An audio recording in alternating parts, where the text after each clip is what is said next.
Side at 4, focused on you. Right now at 4, 2 people are in the hospital recovering after being stabbed in the parking lot of a commercial bakery in Moscow Mills. Thanks for being here at 4. I'm Kay Quinn. And I'm Brent Solomon. All of this happened just before 9 this morning in Lincoln County at the Daddy Ray's Baking Company. Our Justina Cornell on scene right after it happened. She's live now in Moscow Mills with the very latest for us. Justina. Yeah, Brent K. So when I arrived to the scene, we saw a car crash in the parking lot behind me here. Now, police haven't said anything on how they are related of this car crash with those stabbings that happened this morning. However, we did see investigators patrolling the scene, and this whole area was taped off with crime scene tape. Now, the Lincoln County Sheriff eventually arrived and told me this was a domestic incident. He said the woman who was stabbed and the man who they believe stabbed her are related. Sheriff Rick Harrell told me there was a third person involved, an employee of the bakery who stepped in to intervene. He was also stabbed while trying to protect the woman. Now, Sheriff Harrell wouldn't say if the woman or the suspect also worked at the bakery. We're told the suspect was immediately taken into custody. The encouraging point is that when this occurred, that local people that was just here at the scene jumped in to stop a further tragedy from happening this morning. It could have been much worse, and I believe that the young man that was stabbed, I believe that he's a hero at this early stage. I think he was. A woman with the company came out during that time and told us right now they do not have a comment, and they say their employees are safe. Now, the sheriff tells me that the male victim is stable and he was able to talk to the woman's family, and they are pleased with her progress. Reporting live, Justina Cornell. 5 on your side. All right, Justina, thanks. Developing in St. Charles County, one person is dead after a multi-vehicle accident on eastbound Interstate 70 near Highway A. This happened just before 12:30. Eastbound 70 was shut down for several hours, but it is back open at this time. Right now, investigators are trying to determine what caused the deaths of 2 people in Ballwin. Detectives are working with the medical examiner's office after their bodies were found in a home on Sunny Slope Drive yesterday. The medical examiner says they were in advanced stages of decomposition, meaning they are no longer visually identifiable. Dental records are being used to identify the victims. Investigators do not believe foul play was involved. Developing in North St. Louis, police investigating a double shooting that left a man dead. It happened around 9:30 this morning on Dock Street near 9th Street. One man died on scene. The other was rushed to the hospital with critical injuries. A witness telling 5 on your side he saw a man and a woman arguing just before the man pulled out a gun and started firing at a car. Police later took a suspect in custody after a brief pursuit. Iron County Sheriff Jeffrey Burkett has resigned. This comes after he was arrested in March in connection with an alleged kidnapping scheme. Burkett was scheduled to appear at an impeachment trial today, but that was canceled. 5 on your side's Christine Byers will have much more on his resignation tonight on 5 on your side at 5 and 6. People who were forced out of the Heritage House apartments this month are one step closer to finding a new place to live. That's right. The city of St. Louis organizing a housing fair. Several of them happened this week. 5 on your side's Tracy Henson was at one today as people came looking for help. Tracy.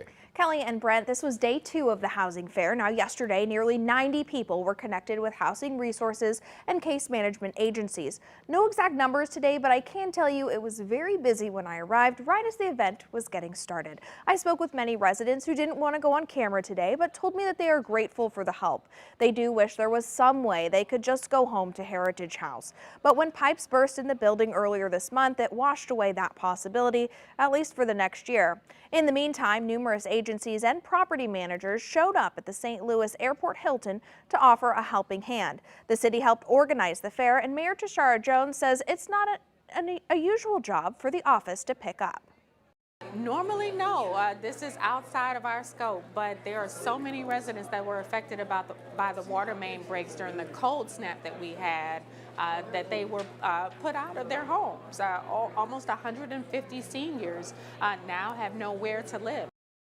Right now, the displaced residents are staying at the Hilton at the airport. Heritage House Management is paying for them to stay there until February 6th.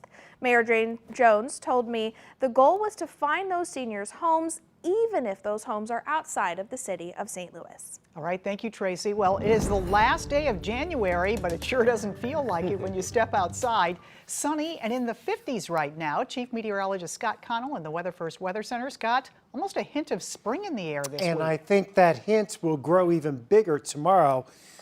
We're talking temperatures into the 60s tomorrow afternoon, but don't get used to it. There will be changes on the way for sure. There's a look out in St. Charles. After those morning clouds cleared out, it's turned out to be a really nice afternoon. This is what it looked like from Worldwide Technology Raceway. Looking back towards St. Louis, you can see the clouds thinning out and the sky getting brighter. It's always nice to see the sunshine, right? Especially after last week when we just didn't see it at all. There's a look down in Arnold. Bright sunny skies, dry roads. We're back to 52 degrees in St. Louis right now. The clouds took a little longer in spots to get out, but most of us, by about 12:30, 1 o'clock, we're looking at mainly clear skies.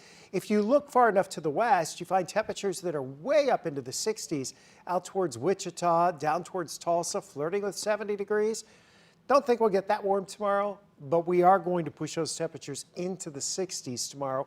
Even though clouds will tend to roll in, there is a slight chance for a sprinkle tomorrow evening, but above average temperatures are going to stick with us right through the weekend, and we'll talk about that limited rain chance for the weekend in a few minutes. All right, we'll see you then. Thank you, Scott.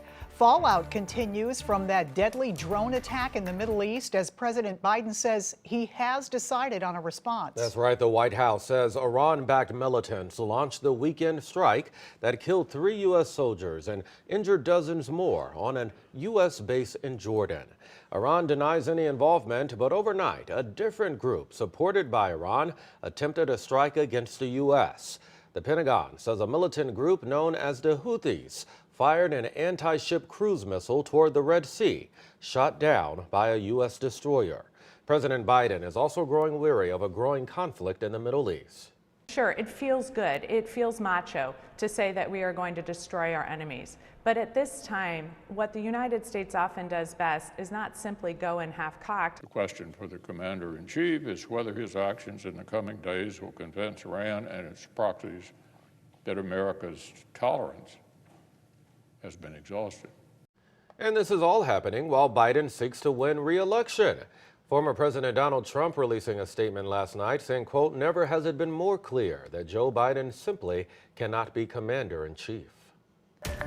A local lawsuit over grapes. Why a Missouri grower is suing the family trying to transform the town of Augusta. Changes at the checkout. The local grocery store putting some limits on who can scan their own purchases. Social media made it the hottest cup on the market. Now, Stanley tumblers are going viral for containing lead. Should you be concerned?